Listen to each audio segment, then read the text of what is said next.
Assalamualaikum warahmatullahi wabarakatuh. Perkenalkan, nama saya Anggi Aisyah. Di sini saya akan menjelaskan dua materi, yaitu tentang pengantar attile dan meja layanan. Di sini saya akan membahas materi yang pertama, yaitu pengantar attile. Definisi attile atau informasi teknologi infrastruktur library adalah metodologi industri untuk manajemen layanan TI yang menetapkan praktik terbaik dan standar kualitas layanan TI yang harus diminta oleh pelanggan dan penyedia harus berusaha menyediakannya. Di sini ada attile modul, yaitu service management. Di service management ini terbagi menjadi dua, yaitu service delivery dan service support. Service delivery mempunyai beberapa tahapan. Yang pertama service level management, yang kedua capacity management, yang ketiga availability management, yang keempat service continuity management, yang kelima financial management, dan di service support terbagi menjadi beberapa tahapan juga, yaitu configuration management, change management, reliability management, incident management, problem management, dan service disk. Italia ini mempunyai sejarah, yaitu pada awalnya dikembangkan oleh Central Computer and Telecommunication Agency atau CCTA di Inggris. Ini dikembangkan bekerja sama dengan ahli subjek, praktisi, konsultan, dan pelatih untuk membantu organisasi meningkatkan cara mereka menggunakan TI. Kemudian dibangun oleh kantor perdagangan pemerintah, otoritas untuk praktik terbaik dan aktivitas komersial di pemerintah Inggris Raya, dan sekarang mereka memelihara attile. Pada bulan April 2005, standar ini diterima ke dalam proses jalur cepat yang disebut dengan ISO. Proses ini dibuat untuk mengambil standar nasional yang ada dan merampingkan jalannya melalui proses pengembangan standar ISO. Standar ISO disetujui pada awal tahun 2006. Attile ini juga mempunyai tujuan, yaitu memberikan paduan praktik terbaik untuk manajemen layanan TI. Ini menyelaraskan TI dengan kebutuhan layanan bisnis, pendekatan kualitas yang memanfaatkan pengolahan orang-orang atau manusia, proses, dan teknologi.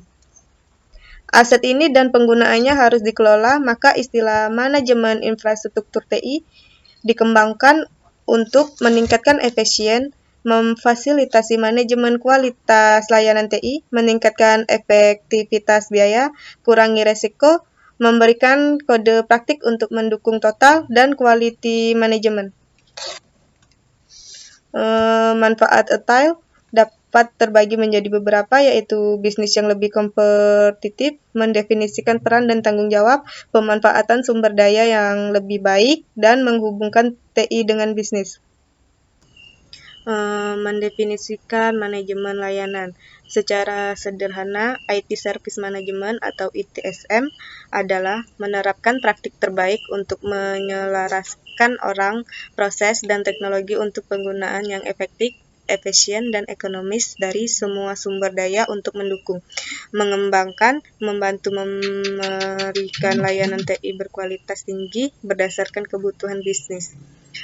Tujuan utama manajemen layanan adalah menyelaraskan kebutuhan bisnis dengan TI. Penerapan alat atau teknologi baru tidak akan membawa layanan perbaikan tanpa menyelaraskan semua entitas yang diperlukan untuk perbaikan. Di sini ada pendekatan proses. Yang pertama, proses yang artinya serangkaian tindakan, aktivitas, perubahan, dan lain-lain yang terhubung yang dilakukan oleh agen dengan maksud untuk memenuhi tujuan atau mencapai tujuan. Kemudian pengendalian proses yang mempunyai penjelasan proses perencanaan dan pengaturan dengan tujuan melakukan proses dengan cara yang efektif dan efisien. Kemudian ekonomis, yang maksudnya adalah biaya yang tepat. IT Service Management atau ITSM mempunyai dua kelompok penting, yaitu pelanggan dan pengguna.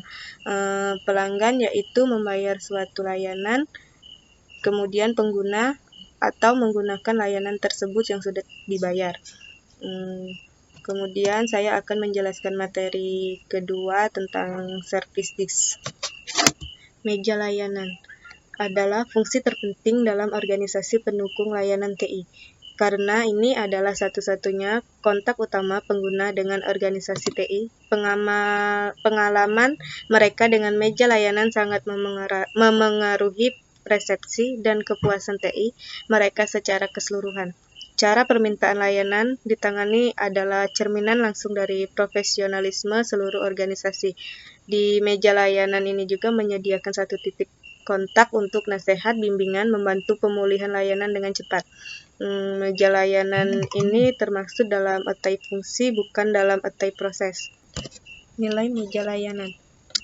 Ada beberapa cara di mana aktivitas service desk dapat menambah nilai yang sangat besar bagi organisasi.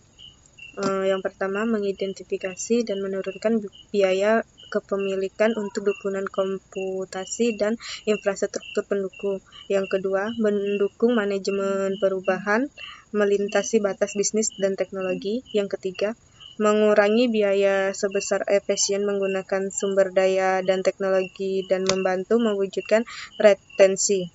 Yang keempat, membantu mengidentifikasi peluang bisnis baru. Faktor sukses kritis. Beberapa faktor penentu keberhasilan yang terkait dengan service desk adalah komitmen manajemen, memahami kebutuhan bisnis dan persyaratan pelanggan, pengumpulan dan penggunaan metrik bisnis, pemeliharaan proses, dukungan dan investasi dalam melatih tim pendukung dan staf layanan, kemudahan penggunaan dan konten berkualitas, kemudian harus bisa berkomunikasi. Tujuan dari meja layanan adalah untuk mendorong dan meningkatkan layanan dan atas nama bisnis, menyediakan pemulihan cepat layanan yang terputus, memberikan nasihat dan bimbingan. Yang kedua, sediakan satu titik kontak untuk organisasi pendukung pada pihak yang ketiga. Mewakili kepentingan pelanggan ke tim layanan. Yang terakhir, memberikan dukungan hemat biaya untuk bisnis tersebut. Kegiatan meja layanan. Kegiatan ini yang pertama, penghubung menggunakan link pertama, terima panggilan, catat dan lacak insiden dan keluhan, beritahu pengguna tentang status dan kemajuan permintaan, mengkomunikasikan perubahan tingkat layanan yang direncanakan dalam jangka pendek kepada pelanggan dan pengguna, tutup insiden dan konfirmasi dengan pengguna. Kemudian, buat prosedur pemantauan dan evaluasi terkait dengan SLA yang sesuai. Koordinasikan kelompok dukungan ini kedua dan pihak ketiga. Memberikan informasi manajemen dan rekomendasi untuk peningkatan layanan. Kemudian identifikasi masalah tersebut. Yang terakhir, soroti pelatihan pengguna dan kebutuhan pendidikan. Sekian penjelasan dari saya. Apabila ada salah kata, saya mohon maaf. Kepada Allah saya mohon ampun. Wabillahi taufik wal hidayah. Wassalamualaikum warahmatullahi wabarakatuh.